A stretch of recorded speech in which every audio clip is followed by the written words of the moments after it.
Hello, I'm the Wow Boss, and I want to talk to you guys today about reviews, the good and the bad.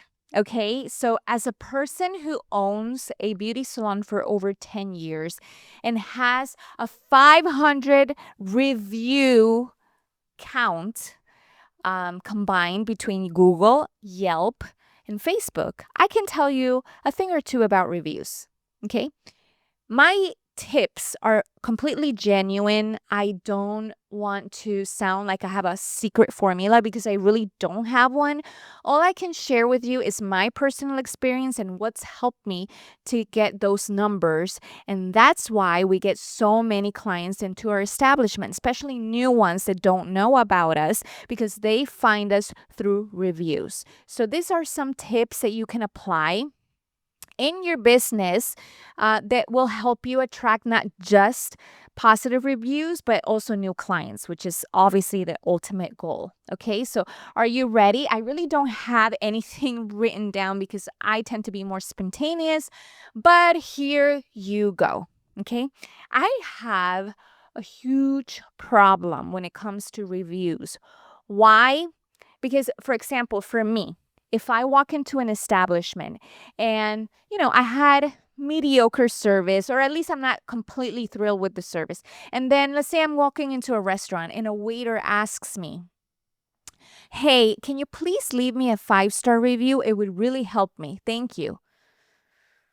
Like, I want to help the dude, I want to help him get his review so he can get recognition from his manager. But sometimes, for the most part, I feel so uncomfortable with that I end up not leaving any reviews. And if anything, it makes me want to take my phone out and leave a neutral review because I didn't like the way he approached me. So that just goes to explain or put like a perspective in your mind on what your client feels when you just ask them, "Hey, Linda, can you leave me a 5-star review?" Don't do that. Like, that's so tacky. It makes your client feel uncomfortable. And worst of all, if your service is really not worthy of a 5-star review, it makes you look so bad. Not only they're not going to leave the review, but you're going to making them feel uncomfortable. You're going to, you know what I mean? You're going to end up making them feel uncomfortable, and you don't want that. You want your client to voluntarily leave a positive review for you and your business and your service. Why? Because you earned that review, not because you asked for it. So how do you earn the reviews, Day? If it's so easy, then how do I do it? I don't know. What? What do you mean you don't know how to earn a review, like a 5-star review? Well, let's think about this. Think about the experience that your client has every time they come into your establishment. Do they come in knowing what the outcome will be? Meaning, are you consistent all the time? Like, that client knows that they're always going to have a positive experience when they come to your salon? Or do they walk in anxious, thinking, "Oh my God, I hope everything goes well today. I hope she's not in a bad mood. I hope that this time the nail polish lasts"? If your client's walking into your establishment with that type of mentality, you're doing something wrong. So obviously, you're not earning your stars. So everything starts with you. What kind of service are you giving your client? And when I say service, it's not just the way you polish her nails. The service starts from the moment they step into your salon, okay? They put a foot in, that's when your service starts. Is the music right? Is the smell right? Is it organized and clean? Are your bottles of polish nice and clean and current? Or are you working with like products that have dust all around and it looks like there's a huge film of, again, dust that hasn't been cleaned in over a year? Clients notice all of that. That's part of the service. Now, once you sit them on your chair, what do they expect? They expect you to be courteous and talkative and want to ask them about how their day is going? Or are you super serious and you have your mask on and you don't make eye contact? Again, that's part of the service. So if you want to create a place where people feel good, that they voluntarily want to leave a 5-star review, you're doing something right. But if you honestly go back and look at all those things and there's room, that there's room for improvement, then don't ask for a 5-star review yet. First, go work on the stuff that that you need to work at, and then you can ask them for a 5-star review. And by the way, you're not going to ask them for a 5-star review. I rephrase that. You're going to ask them to share their feedback. If you ask a client, hey, can you leave me a 5-star review? You're telling them what to do, and it won't be genuine. And you don't want that. You want every expression of that feedback to be real, to be authentic. You know why? Because everybody who reads that review will feel if it's made up or not. Okay? And you don't want that. You don't want fake shit on your profile.